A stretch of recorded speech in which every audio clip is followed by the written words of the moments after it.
Olá, internautas aqui da TV 61. Estamos retomando as nossas atividades aqui do ano de 2023 e uma das nossas reiniciativas, né, nossas retomadas aqui, é o nosso programa, nosso querido programa O Direito Achado na Rua, e a gente retoma o nosso programa aqui pela TV Meu Direito Achado na Rua, entrevistando nada mais, nada menos do que o seu coordenador, o professor José Geraldo de Souza Júnior, que já embarco aqui. Como está o senhor, professor? Tudo bem?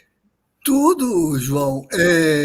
Tivemos essa interrupção definida pelas urgências do processo político que nos engajou a todos, né? E que felizmente permitiu vencer uma primeira fase da luta de recuperação do país, que estava assim, sequestrado pelo fascismo, pelo obscurantismo, né? Foi um processo muito mobilizador, que exigiu muito de todos nós, né?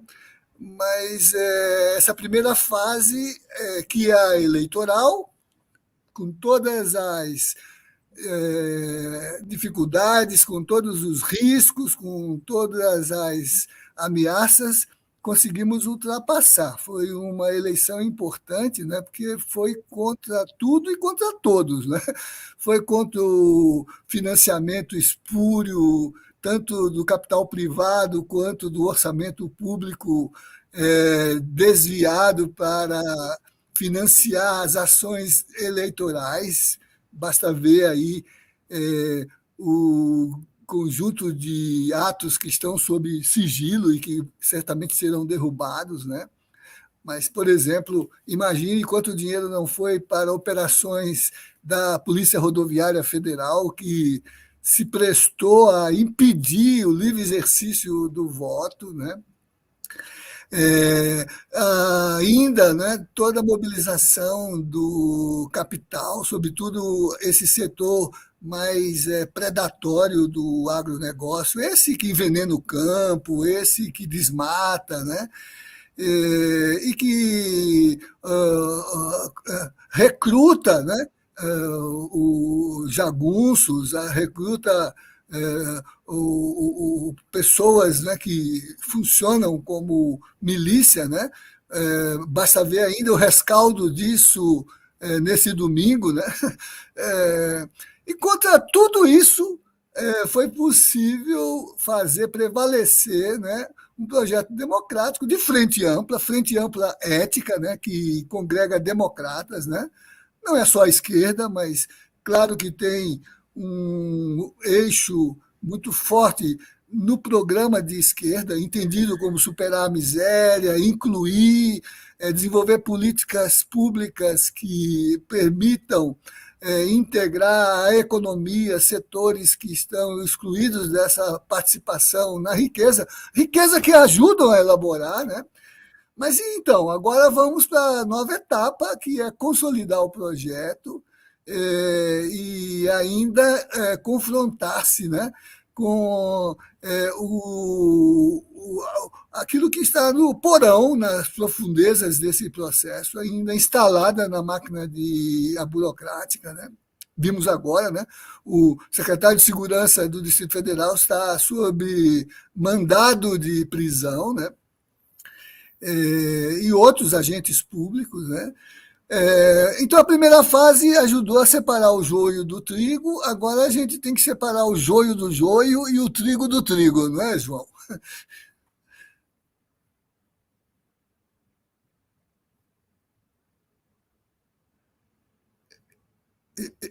Estamos sem som, João? Estamos Eu sem estou som. sem som Sim, aqui. pronto. Eu estava sem som. Desculpa, eu Eu tinha dizia, mutado aqui para separamos não. o joio do trigo com a eleição, agora precisamos E separar o joio do joio, não é isso? E o trigo do trigo, o não é trigo do isso? trigo. É, Exatamente, professor. E porque, é exatamente porque esse, você esse é o sabe, né? tema do. O Gramsci dizia que quando o velho começa a estertorar, mas o novo ainda não nasceu, né? Então o governo velho está aí se desmilinguindo, mas um governo novo ainda está se instalando, né? há um lusco-fusco, no qual habitam os monstros.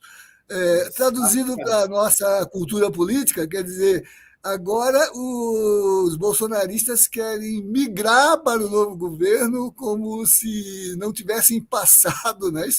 Como se representassem a novidade. Vocês viram, os nossos ouvintes, né, viram que o ministro da Justiça teve que recuar, por exemplo, e até imagino que de algumas indicações na Polícia Rodoviária e no sistema penitenciário. No primeiro caso, com um agente público que era o participante do processo punitivista, né, lavajatista, lawfare, que inclusive celebrou a prisão do presidente Lula. E no sistema penitenciário, um sobrevivente do grupo que produziu o massacre do Carandiru. Né? O ministro recuou a tempo, né? Mas ainda há outras presenças, né, de quem está tentando migrar, né, nesse lusco-fusco, nessa situação ainda em que os discursos parecem ser os mesmos. Todo mundo fala a mesma língua, né? A língua da liberdade, da cidadania, da justiça. A gente precisa saber o que separa, né? O que é a história de cada um, o projeto de cada um, o que cada um tem feito no seu percurso político e no seu percurso administrativo, né? É a fase que nós estamos agora. Professor,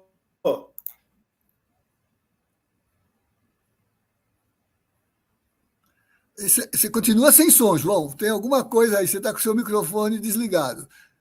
Isso, agora. Pronto, agora deu certo. Né? É que eu clico aqui, mas continua dando um problema. Aí, professor, para usar uns versos de um poema, se eu não me engano, é do Ferreira Goulart, que diz que o ano novo chega entre soluços e esperanças. Né?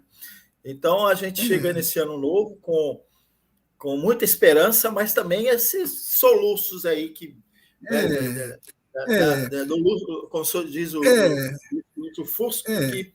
Né? Então, eu queria que o senhor começasse a fazer essa avaliação. Né? Nós chegamos a este ano novo, com um novo governo, com esperança, como o senhor disse lá no início. A gente vencendo o fascismo, né? Aquilo que a gente sempre fala, né? A civilização vencendo a barbárie. Né? A esperança vem no simbólico que marcou a passagem do ano. A passagem do ano foi caracterizada pela posse do presidente Lula, né, e depois a constituição do seu ministério. Né? Como é frente ampla, tem algumas nuances, mas há esperança de que, do ponto de vista do arco que se estabeleceu, né, nós temos projetos muito eloquentes do ponto de vista do reconhecimento das práticas democráticas, da democracia participativa, da luta por direitos, né? Ministérios sociais que foram instalados com discursos muito fortes do ponto de vista da valorização da dignidade dos segmentos que lutam por emancipação, mulheres, afrodescendentes, indígenas, alguns discursos muito bonitos, e ainda vamos ter a posse da ministra do Ministério dos Povos Indígenas, a Sônia Guajajara.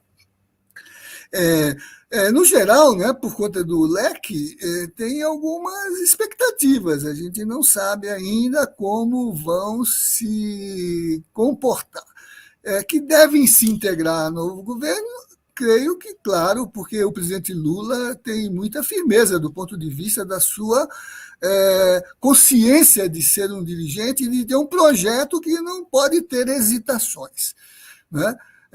Mas na posse, por exemplo, a gente viu alguns simbolismos muito marcantes. Né? O mais forte deles, que impressionou o mundo, foi a subida da rampa, com a representação identitária dos segmentos que formam o grande espectro de brasilidade, né, que vão, né, dos povos indígenas aos animais que também reivindicam direitos, né? A presença da cachorrinha na subida da rampa não é uma extravagância, é a demarcação de um espaço de luta por reconhecimento dos direitos animais, que já em seguida encontrou, por exemplo, na determinação no Ministério do Meio Ambiente de uma diretoria de proteção aos direitos animais, né? Que são também mobilizações que vêm do direito internacional, como, por exemplo, a Declaração Universal dos Direitos Animais das Nações Unidas, né? Mas aquela subida da rampa teve um simbolismo enorme, né? Porque traduziu uma formulação de que, com o presidente Lula e com o seu gabinete, o povo retomava a sociedade como o seu campo de protagonismo, né? E, por isso, a cena ela tem uma plasticidade enorme e foi a foto mais difundida internacionalmente do ponto de vista desse simbólico. Aliás, o professor Boaventura de Souza Santos me mandou uma postagem dizendo que, para ele, com a sua experiência de um testemunho da cena política internacional, era a cena simbólica mais relevante das últimas décadas no mundo, ele disse, né? Então, ali, a posse foi esse momento, né? E nela já, né, os primeiros atos, né? Por exemplo, um ato que eu acho muito forte foi a de decretos que sinalizam para a retomada da política de desarmamento, né? O Brasil, aliás, no primeiro governo Lula, né, iniciou essa política com aqueles dois momentos originários. O primeiro, o momento da apresentação do Estatuto do Desarmamento, né, que foi submetido a um referendo, né, mas que esbarrou na mobilização ainda de uma sociedade muito hierárquica e que usa essa aleivosia, né, da expressão da liberdade de autodefesa, do direito de autodefesa, para armar aqueles que são agentes da usurpação dos bens sociais, sobretudo terras indígenas e terras que podem ser oferecidas a demarcações de comunidades coletivas, como os quilombolas, né? E que não vivenciam a experiência da propriedade privada, é sempre uma apropriação comunitária do território, né? Coletiva do território. E a segunda fase, que foi também naquela época vencido o referendo, das campanhas de desarmamento, né? Que são articulações que envolveram escolas, meios de comunicação, setores de segurança, estruturas partidárias, confessionais, né? E agora essa etapa que volta, né, que é uma etapa realmente de recuperar a dimensão institucional da segurança para quebrar essa configuração do milicianismo, né, que foi a forma institucional de deslocar para o Estado profundo aquilo que antes era uma privatização, pelo vigilantismo, pelos esquadrões de extermínio, né, e outras estratégias, né? Então, eu acho que é muito importante esse movimento, né, porque ele civiliza o país, né, e aponta para a exigência de construção de instituições no espaço do Estado que sejam qualificadas pela boa formação e pela defesa do interesse comum, do interesse público, né? Então, eu acho assim que o simbolismo, né, vai contribuir para mobilizar a nossa consciência e mobilizar também as concepções de governança, né? Por isso que eu escrevi com o Eduardo, que você conhece bem, né? O Eduardo Lemos, um texto para uma coluna que temos num jornal da cidade, em que nós sustentamos, né, na discussão sobre esse momento com a pergunta o que há de novo num governo novo, né? Que não seja a reprodução de formas que ou ainda representam velhas práticas, mesmo daqueles que têm engajamento político-social, né? No caso, nós nos referimos principalmente, João, aquelas práticas que, no mundo formal do direito, criou uma espécie de bolha institucional de um jurídico que não foi capaz de ler a exata medida da expansão do acesso à justiça que os movimentos sociais, por exemplo, reivindicavam, né? E que gerou essa burocracia legal absolutamente insensível a essas demandas, né? E valorizadoras da dupla perniciosidade. O lawfare, que levou, inclusive, a candidatura do presidente ao colapso com a prisão do candidato, né? Prisão injusta, hoje cabalmente comprovada que foi um uso político de uma guerra híbrida, né? Para usar o legal para afastar politicamente o seu adversário. E esse estamento corporativo, né, que só se mobilizou recentemente, inclusive no Supremo Tribunal Federal, por conta do agudo da crise, a pandemia, que permitiu que o tribunal examinasse as condições do que ele chama de estado de coisas inconstitucional, sobretudo no enfrentamento à pandemia, e o descalabro, né, a redução do campo do jurídico, né, esvaziando o constitucional das lutas históricas por cidadania e por direitos. Né? E a gente está vendo agora esse protagonismo no Supremo Tribunal, sobretudo, né, que tem sido, por isso mesmo, um alvo forte do fascismo. Né? A depredação do domingo mostrou, né, a ferocidade, sobretudo contra o Planalto e contra o Supremo. Né? Câmbio, João. Exatamente, professor. Estava elaborando aqui a pergunta que eu ia fazer para o senhor enquanto voltava. Mas, professor, o que há de novo no novo governo? Né? O senhor já deu uma passada aí pelo que vem de novo, mas vamos pegar alguns pontos que estão muito relacionados à questão do direito achado na rua. Então, vamos lá. O próprio Ministério dos Direitos Humanos, o Ministério da Justiça, o Ministério da Igualdade Racial, o Ministério dos Povos Originários, povos indígenas. O que mais que nós temos aí que está voltado à própria educação, né? Exato. A própria educação. A saúde, João, a saúde. A saúde, a cultura, né? E a própria, enfim, está tudo relacionado ao direitos humanos. Quando a gente se refere especificamente aos direitos dos...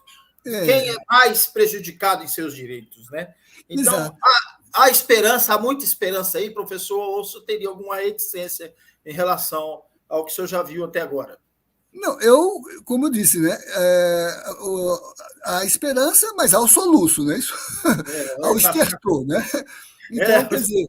até porque, professor, não querendo interrompê-lo, todos esses episódios que vêm do dia 12, do dia 8 agora, e agora eu estava vendo noticiário, já estão derrubando torres de linhas de transmissão pelo país.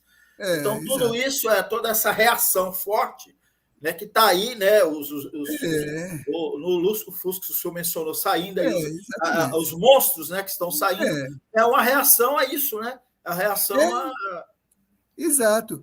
E hoje circulou um artigo do professor Boaventura de Souza Santos, precioso, porque ele mostra que isso tem a ver com o local na linha, né, do que significa a articulação dos grupos que têm se beneficiado do orçamento público para galvanizar os seus negócios, né?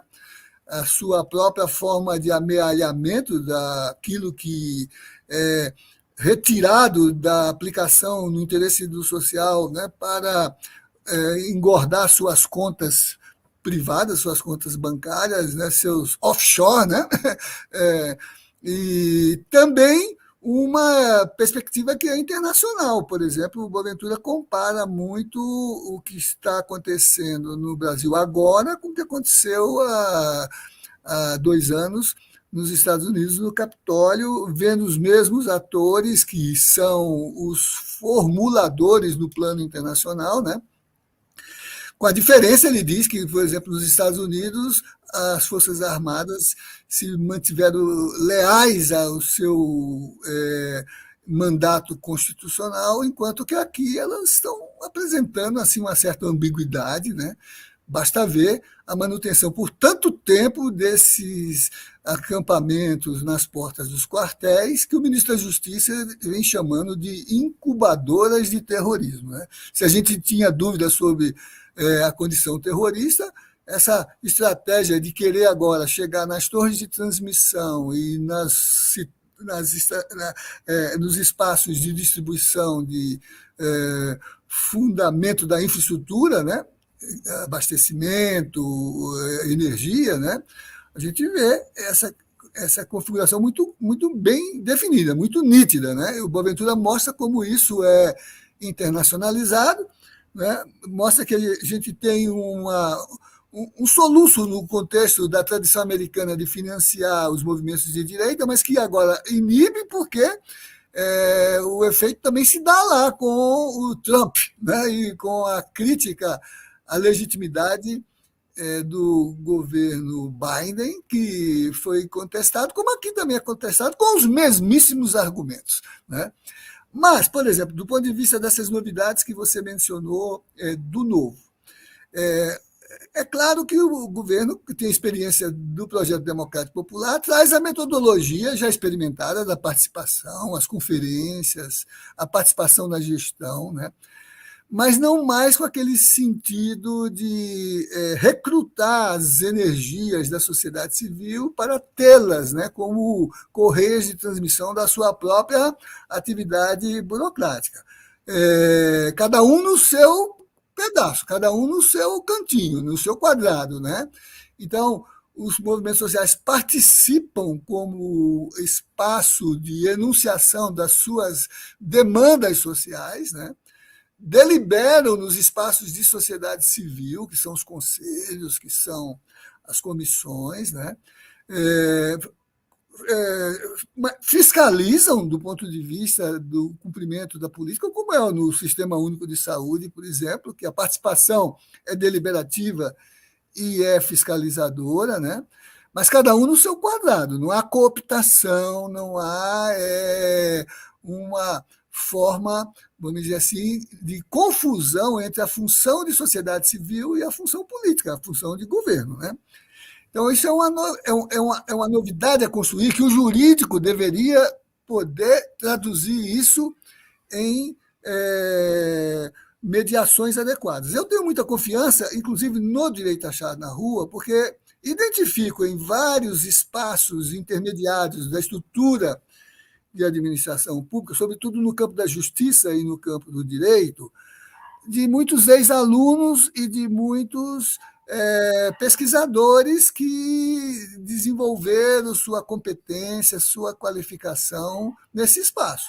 Por exemplo, João, há 3 anos que eu desenvolvo no espaço da Fiocruz, de onde vem a ministra, né, um curso que é o direito à saúde na perspectiva de o direito achado na rua. Faz parte da escola de governo, Fiocruz Brasília, escola de governo, né? E divido a disciplina com meu colega de universidade, Swendenberg do Nascimento Barbosa do Nascimento, que vai ser o vice-ministro da Saúde, né? Então, o direito achado na rua não é só um lugar de busca de um referencial acadêmico e teórico, é um espaço de qualificação da gestão pública, da gestão política, mediada pelo reconhecimento de um direito que realize as expectativas democráticas de acesso aos bens sociais e aos conceitos. Por exemplo, o Ministério do Meio Ambiente já trouxe a categoria bem viver para designar uma das estruturas funcionais que está elaborando, né? Então, eu diria assim, há no novo, né, uma novidade que não é o fazer como o Lampedusa dizia, né, mudar tudo para que tudo continue como está. Né? Isso gerou até um verbete político, gato-pardismo. Né? Se queremos que as coisas permaneçam como está, é preciso que tudo mude. Não é isso? Então, é preciso que o novo não seja uma mediação gato-pardista. Né? Aliás, João, no Lampedusa, o personagem que faz essa formulação para o príncipe, né? Tem um nome sugestivo de Tancredi.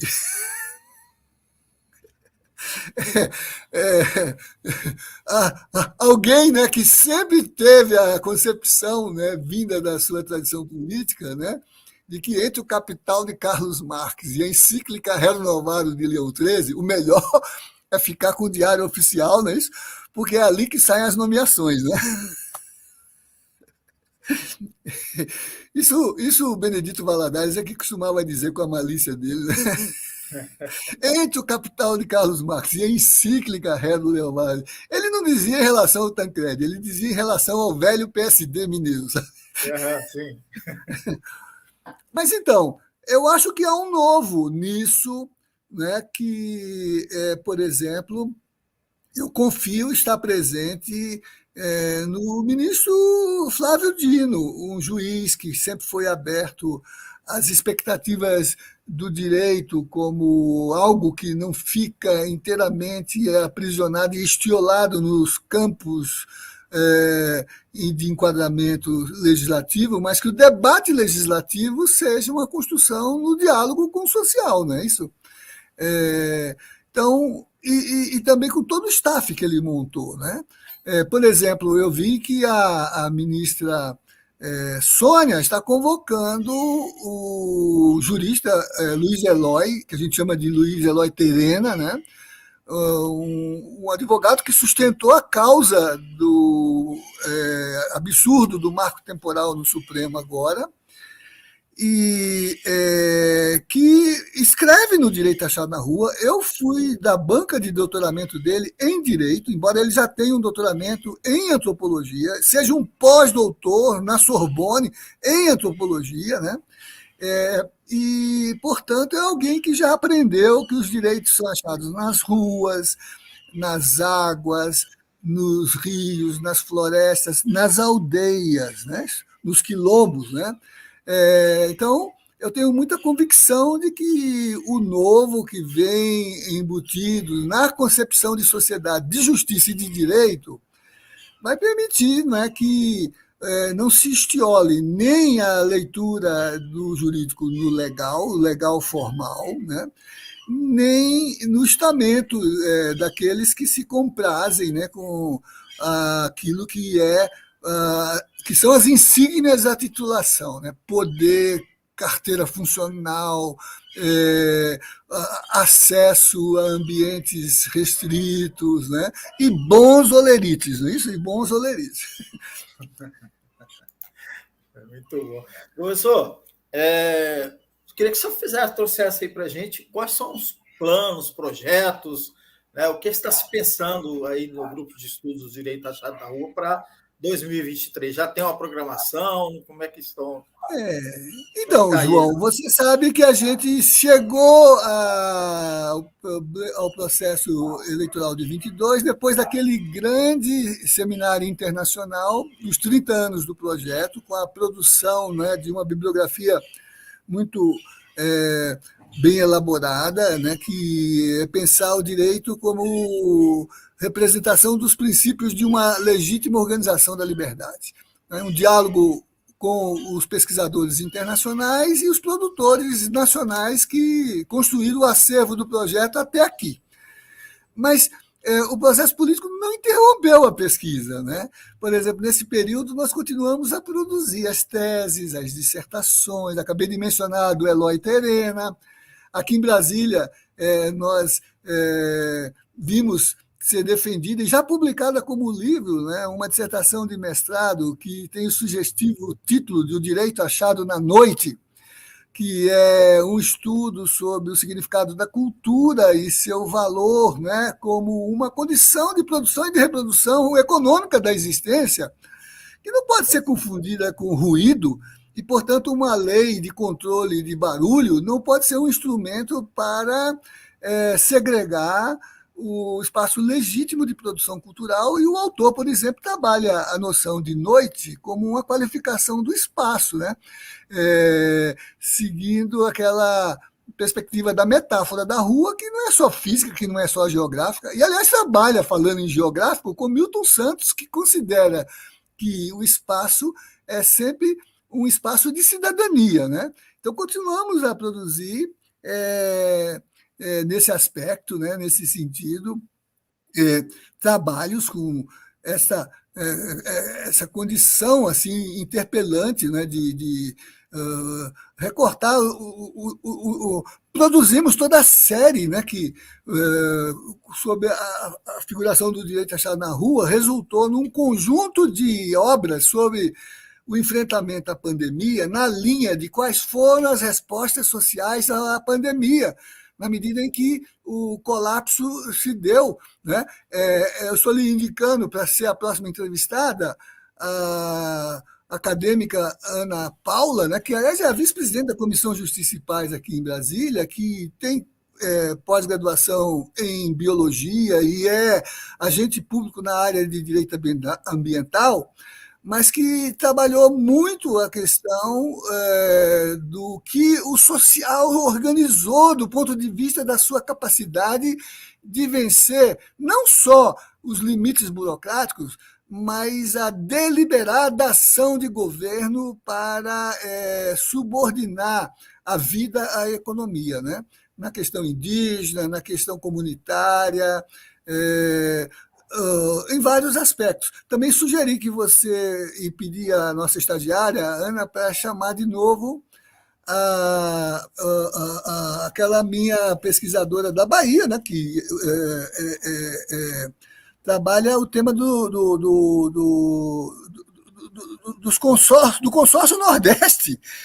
Né? A importância. O consórcio Nordeste acabou de oferecer ao governo federal contingente policial para oferecer segurança com lealdade, não é isso?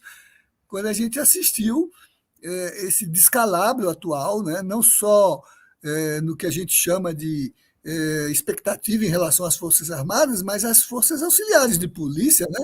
Não é possível que aquela polícia que 20 minutos depois da ocupação operou daquele modo tão bem taticamente estabelecido para livrar a área e tirar os agentes que os meios de comunicação estão chamando de terrorismo. E eu acho que sim, quando começam a derrubar torres, você vai lembrar que há pouco quem fazia isso era o Sendeiro Luminoso, que, não podendo tirar o Estado da sua posição funcional, ficava fustigando torre de transmissão. Né? Então,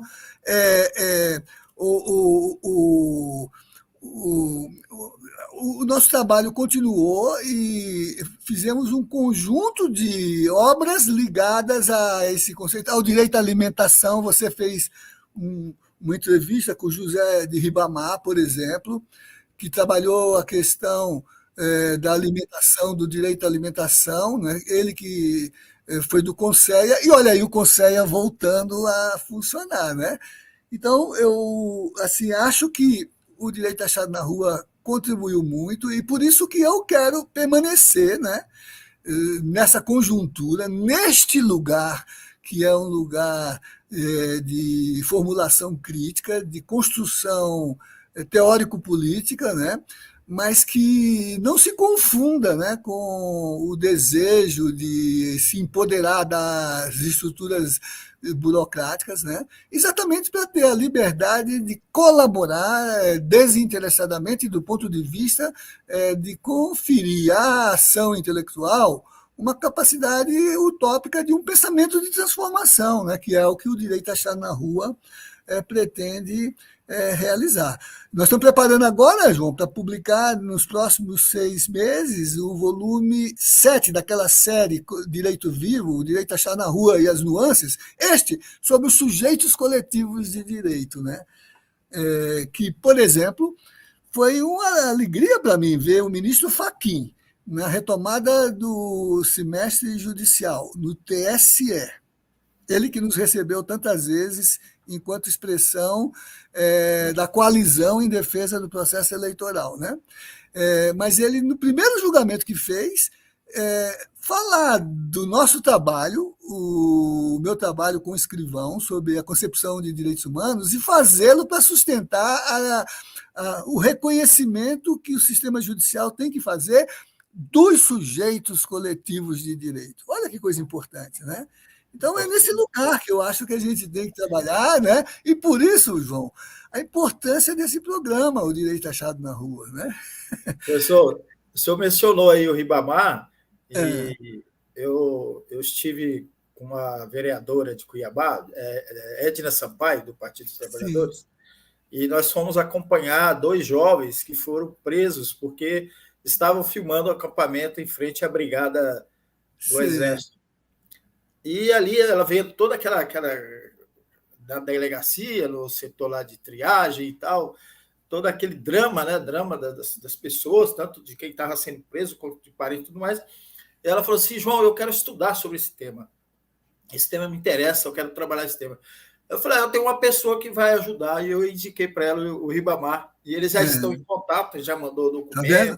Então, a coisa ela amplia, né? Então a gente vai fazer, eu vou depois intermediar uma conversa entre nós 3, eu e o Ribamar. O Ribamar já se dispôs a fazer esse trabalho, porque tem uma parlamentar que está interessada no tema, né? E quer trabalhar esse tema.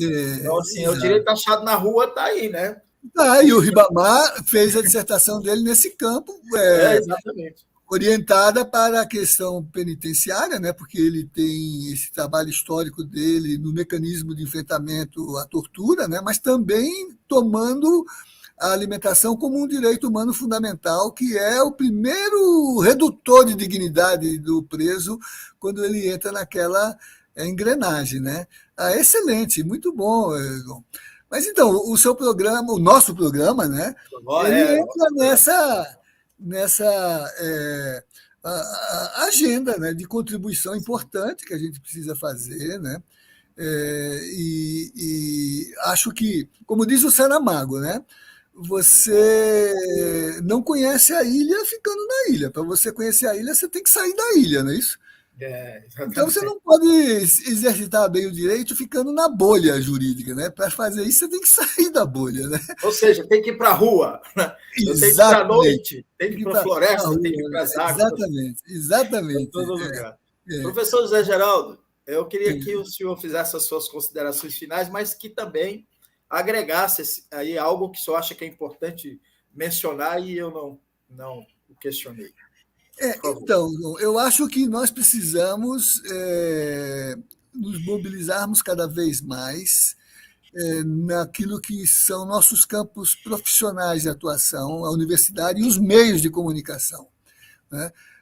Acho que esses anos todos nós vimos, né, o que é o risco, né, de uma formação reduzida na consciência crítica para gerar esses autômatos, né, que se prestaram, inclusive, boa parte. Eu vi que a polícia já liberou cerca de uns 600 presos, né, que evidentemente devem ter sido mobilizados pela inconsciência mediada por uma série de redutores de significação, né, que os atrai para o que eles pensam ser algo legítimo. E ali, no caldo dessa mobilização, né, os sapadores, né, os sabotadores, os que são os agentes, né, ação política nefasta se infiltram e produzem essa letalidade, que é uma letalidade, né? É a morte do patrimônio cultural, do patrimônio artístico, esfaquear um Di Cavalcanti, defecar numa obra de valor político que faz parte do acervo cultural da instituição, né? Não é admissível. Então, eu penso que você, João, com a TV 61 e o espaço do Expresso 61, podemos contribuir muito, né, para essa pedagogia da esperança, né? Funcionar como um chumaço de algodão, né, que debela o soluço, né, que é um estertor, né? Mas trabalhar o novo do novo. Exatamente. Eu vi o Papa ontem falando aos diplomatas do Vaticano, né, sobre um plano bem geral das questões da diplomacia, a começar pela guerra e a expectativa da paz, mas lembrar, né, que a democracia não pode ser enfraquecida quando nela, né, e porque ela permite, né, segmentos parciais corroem, né, a estrutura comunitária e fraterna do processo político e pela violência esgarçam essa mediação tão importante para a construção da justiça e da paz, né? Eu acho que ele se referia ao Peru, ao Haiti e ao Brasil, e já sintonizado com os acontecimentos dos últimos dias e de domingo, né? Então é isso que eu acho que a gente tem, né, como tarefa, né? E o seu programa é exemplar, sua TV é exemplar, o seu espaço de comunicação é exemplar. Vamos fortalecê-lo, João. Eu não tenho recebido a lembrança de que eu tenho que contribuir lá com aquela A assinatura solidária, né? assinatura solidária, né? Eu precisava precisava ativar esse mecanismo, né? Porque a gente às vezes esquece, né? Perde a conta, perde o Pix, né? Pedir a Ana vai fazer isso agora, a partir da próxima semana. A gente vai se reunir e vai definir as nossas estratégias aí de buscar financiamento, e um deles é esse aí que o senhor participa, da assinatura solidária. E porque a gente quer ampliar, né? A gente quer fazer os programas ao vivo, porque fica melhor que entra a participação do público, né? Exatamente. E a gente tem que ampliar, por exemplo, o plano que a gente tem, né, do StreamYard, né, que é a plataforma que a gente usa, tudo isso é em dólar, né? Então fica essa oscilação, mas dá para fazer sim. O desafio é esse, tem que colocar os desafios na frente aí. Exato, né? Se não tiver desafio, a gente não se move, né? A gente não se movimenta, não é isso? Exatamente. É assim que a gente se move, né? Desafios. Então, professor, eu agradeço. Um ano novo, um tempo de esperançar, como dizia o Paulo Freire, né? E de construir cidadania, democracia, justiça na política. E a política se faz nos espaços sociais, a rua e todas as dimensões significativas desses espaços, que Milton Santos chamava de espaços críticos, espaços de cidadania, né? Muito bom. O senhor me inspirou aí, como eu costumo dizer aqui, pessoal que está nos assistindo, nos acompanha, que vai assistir esse vídeo, eu tenho o luxo de ter um pauteiro, o pauteiro do programa, o professor José Geraldo Souza Júnior, que é jornalista, sabe o que eu estou querendo dizer, né? Que ajuda a organizar as pautas, sugere, até porque ele conhece as pessoas, até porque ele é o coordenador do grupo, mas não é só falar, olha, entrevista fulano de tal, né? Ele faz toda uma elaboração dos temas, tal, e a gente conversa sobre isso, e isso é muito importante, por isso que é o nosso programa, né, professor? Exatamente. Exatamente. E os estudantes se valem, porque eu depois trago a partir do YouTube para o canal do próprio Direito Achado na Rua, que funciona, né, como um apoio pedagógico para aprofundar os estudos que os estudantes realizam na graduação e na pós-graduação, né? Professor, a propósito disso, acho que o senhor poderia falar um pouquinho, porque, de certa forma, está ligado a atividades que o senhor desenvolve na Universidade de Brasília, que são aqueles grupos, né, da advocacia popular e dos defensores. São 3 grupos, né? Os principais, a Assessoria Jurídica Popular Universitária Roberto Lira Filho, o projeto Promotoras Legais Populares, né, que são estratégias de capacitação de mulheres em gênero e direitos humanos, né? E o programa Vez e Voz, que forma, né, para a consciência dos riscos do tráfico de pessoas, né? Sobretudo jovens. E no Núcleo de Estudos para a Paz e Direitos Humanos, a professora Naí, que é também do coletivo nosso, né, tem aquele Estudar em Paz, que, aliás, acabou de receber o prêmio Mireia Soares, da ONB de Direitos Humanos, pelo que o projeto representa como estratégia de educação para os direitos humanos. Outras categorias também foram premiadas, né? Mas a professora Naí e a professora Flávia Beleza, por esse projeto, que é do Núcleo de Estudos para a Paz e Direitos Humanos, onde também está abrigado o direito achado na rua, né? Foi premiada, né? Quando ela esteja em contato com você, lá com a atividade da Rede de Direitos Humanos, né? De educação, acho que seria bom pautar esse tema com ela, né? Mas isso. A JUP acabou de colocar 10 anos e eles apresentaram um documentário. Vou pedir a eles que passe o link do documentário para o acervo do Expresso 61. Eles apresentaram, mas recolheram para fazer uma correção de edição do documentário.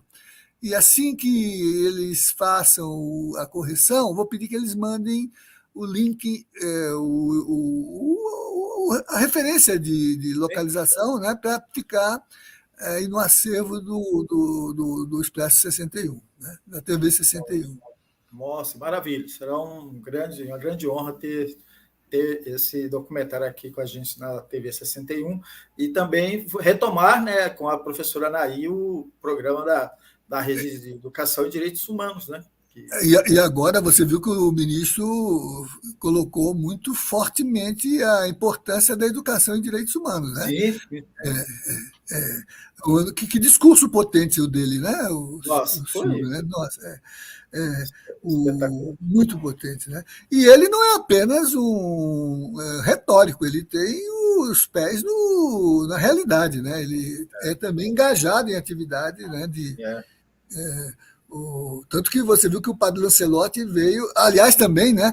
Padre Lancelotti, que a lei do padre Júlio foi primeiro vetada, mas o veto foi derrubado, né? Essa semana, né? Porque essa é uma das expressões mais fascistas, né, desumanas que existem, que é você criar obstáculos para que as pessoas possam viver na cidade. E quem não tem casa para viver, vive nesses espaços públicos em que tenta-se até hoje, né, proibir que essas pessoas vivam lá. Exatamente. Aqueles obstáculos desumanos, né? Exatamente. Muito bem. Então, João, eu acho que foi bom, porque você programa para atividades de 25 minutos, nós já estamos em 52. A conversa vai ficando boa. Eu não estava nem olhando o horário aqui, professor. Mas eu fui obrigado a olhar, porque eu tenho aula daqui a pouco. Tá certo. Agradeço, então, ao professor José Geraldo de Souza Júnior. Então, vamos seguir, vamos em frente, né? Vamos em frente. Esse ano promete. Não será um ano morno, não é isso? Não será, de forma alguma. E você que está nos assistindo aqui pela TV Minho, eu agradeço também seu prestígio aqui ao nosso programa. Peço que você se inscreva no nosso canal, ative o sininho, dá aí o ok, aí o joia aí para ajudar a impulsionar aqui o nosso programa. Professor, muito obrigado mais uma vez, um grande abraço, um feliz ano novo de muita luta para a gente. E pelo andar da política, já é uma era nova, né? Já Só é uma era uma nova, era nova, exatamente. né? Exatamente. Tá certo. Outro ponto aí que, se você referiu ao professor Boaventura, lá no artigo dele, eu até abri aqui enquanto o senhor estava no solo aqui, e ele justamente estava lendo aquele ponto que ele fala, né, de que essas reações são globais, né? Ele menciona aqui, São vou até pegar o globais. termo aqui, o movimento de extrema-direita é global e as suas ações a nível nacional beneficiam das experiências antidemocráticas estrangeiras e muitas vezes agem em alianças com ela. Então, Exato. a gente percebe, né, que se fosse um outro momento, os Estados Unidos não teria apoiado tanto o governo Lula nessa luta contra, até porque eles, como o senhor até mencionou, eles estão vítimas também lá do também são trumpismo. vítimas, né? E as eleições deles já estão sendo anunciadas. E essa turma está lá para fazer a mesma metodologia, não é isso? Mesma metodologia. Aliás, eles inauguraram isso, né, de invadir e quebrar, né? Exatamente. Né? Mas o professor Boaventura lembra também que, por exemplo, isso não está acontecendo no Chile, nem na Argentina, nem no Uruguai. Por quê? Porque ali fizeram a justiça de transição. Os agentes civis ou militares, especialmente os militares, né, que foram perpetradores de violações, praticando crimes, não foram anistiados, né, não tiveram benefício de prescrição, e independentemente da insígnia, do galão que carregam, ou no ombro ou na gola, estrelado inclusive, foram sentenciados para o nunca mais. Para o nunca mais. Né? Então, aqui a gente permitiu que rastejasse aí nas frendas,